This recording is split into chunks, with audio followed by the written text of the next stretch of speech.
We haven't worked together in so long. 5 months. March, April, May, June, July. We still gotta, just make sure you stay 6 feet away from me, okay? Fixing a broken axe isn't as tough as you think, and today I'm gonna walk you through the process. The first step is to remove the broken axe head from the handle. Clamp it in a vise, then drill holes or use a screwdriver to chip away any wood. Be sure to mark the bottom of the axe head so you don't get it mixed up when installing the new handle.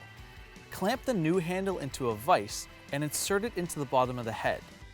Work it back and forth, then remove it. This will create indents or contact points where the handle is getting stuck. I started sanding these spots with 60 grit sandpaper, which was a lot of work, so I switched to an orbital sander, which was still taking forever. I found that using a rasp file was the most efficient. Something that I learned during this process is to only sand or file to your contact point. If you go all the way to the top, you're going to remove too much wood and it won't fit properly in the top of the axe head.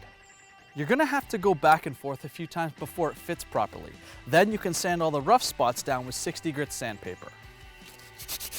Make sure the head is sitting just below the tapered part. Tap the butt end on the ground to fully set the two pieces together. Wooden wedges are usually sold with the handles. Add a bit of wood glue for extra stability. Then drive the wedge into the kerf cut using a mallet or hammer. Trim the extra wood off, leaving about 1/8 of an inch sticking up above the head. Then sand with 80 grit sandpaper.